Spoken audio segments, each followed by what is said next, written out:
Right then, welcome back to Palworld HQ for another Palworld video. Today I'm talking about base efficiency.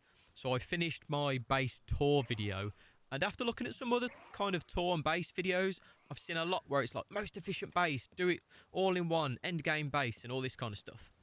And that's fine. If you want one base does all, then I get it. And if you want to have loads of plantations stacked on each top of each other and loads of ranches all stacked on top of each other and all that kind of stuff, like that's fine. Like you do you. Like I'm not here to like judge anyone for the way they build bases. I worry about new players. I don't like the idea of new players coming into the game and going, oh, is that what I have to do? Like, no, you don't. If you want a nice aesthetic base that's efficient and does everything, like, well, not everything, but, you know, you can. Me, personally, I like to stick to spreading out my bases. So this is my plantation base. This is like my farm, if you will. This is where we grow everything. And then I've got my other base. It's just all about breeding. My other base, it's for mining and ranches. So I like to spread my bases out. I like to have multiple bases. I like multiple layouts because I just think it's nice, and you can do it that way. But when it comes down to efficiency, so instead of actually having like loads of plantations all stacked on top and all that sort of stuff, my personal view is that it's more about, one, aids. So obviously you can get your silo. What's that one do? Harvesting.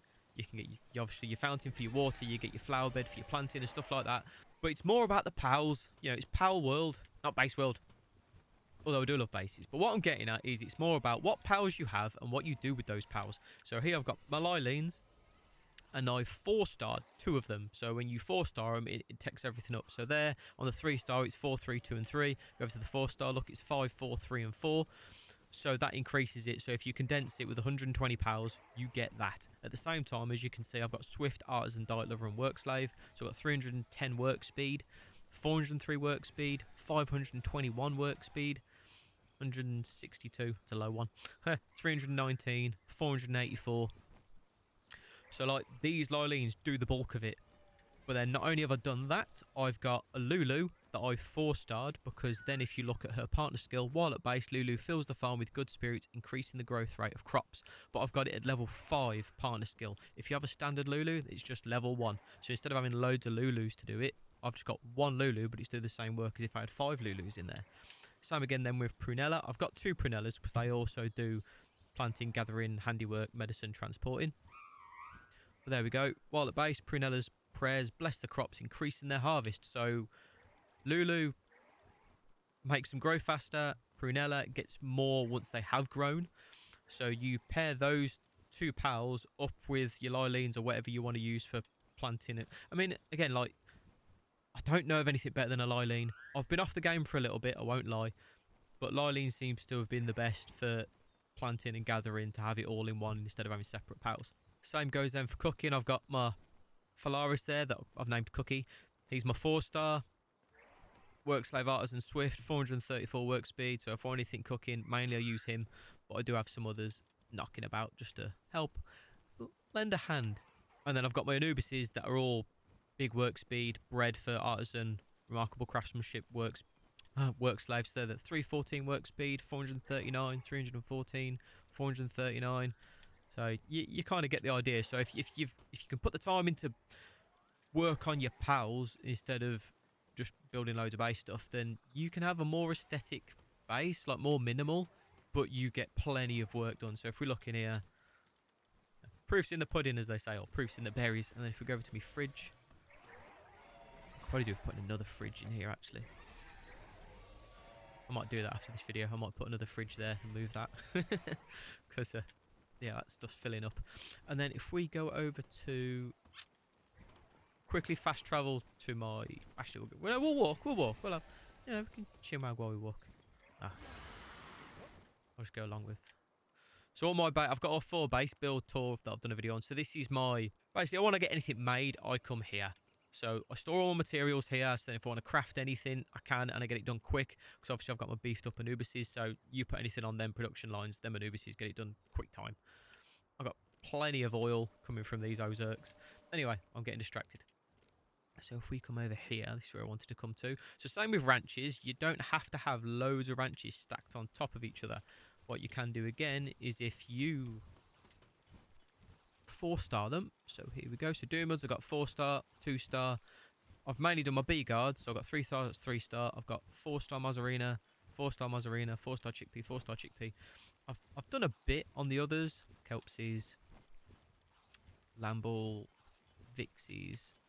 Yeah, but mainly those, because obviously when you go onto their partner skill, sometimes produces milk when assigned to ranch. So obviously a normal Mozzarella, that would be level 1. But because he's 4-starred, he's level 5.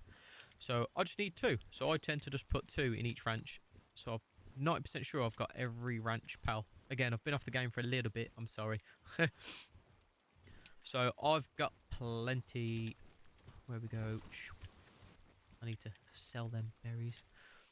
But just to kind of prove one last point. So obviously you can't do all this stuff without breeding, can you? You need a good breeding base. My breeding base does have a lot of breeding pens, to be fair. But again, I like having a whole separate base for it. So where before you could do this, now you can go on this and you can assign the damn things. You couldn't do this back at the start. So my base layouts like this, I mirror. So I've got a breeding pen up there, one there, then one below it, and I have these hatch holes because when you couldn't assign them, you have to physically get your pal. It would come out your pal box obviously behind, so you'd have to pick it up and walk it to the breeding pen. So I had these holes so that I could drop down, whoop, and obviously drop the pal straight in. With my breeding pens, I have 10 boxes in each one because you need 120 pals to condense a 4-star pal. So I'd make 20 eggs, bang them all in these. So then once those are full, and there's 20 in there, that's 120. So then I'd know there'd be enough eggs in there then to go and 4-star one pal. So that's why I've got multiple. So I'd have each of those pals you've seen that I've got like in my ranch. So I'd have had 5 kelpsies in there, you know, the other kelpsies in there, 2 bee guards in there, 2 mozzarinas in there. Just, I had one big... I wish I'd have videoed it back when I was doing it because you'd have seen it all in process. But this is why there's nothing really in here at the minute, because I've kind of done it all now that I really need to. And then the only other thing is obviously when you're breeding for passive. So, you know, what was the last one I'd done? It was Bastagor, weren't it? So here's me Bastagor. So Diamond Body Legend, Ferocious Muscle Head. I didn't get him perfect in the end, I won't lie, I gave up. Where's me Pooh Bear? Lucky Legend, Ferocious Muscle Head. So obviously you'd have some other pal with another one to just try and get lucky on it in there. Then you'd have another pen trying to get ferocious onto one that you could do your pal with. You know what I mean? So you'd have a trait in there, trait in each one, and then once you kind of get them paired and moved off, then you'd get them in there. So yeah, it's... And I'm just going to run around and show you. This is what I came to this base for, sorry. So we've got 1,000 in there. I've pretty much got 1,000, between 500 and 1,000 cakes in every one of these breeding pens. Right then, so I've just ran around all my breeding pens and picked up all the cakes. Because like I said, I'm not breeding at the minute, so I don't need them in everyone.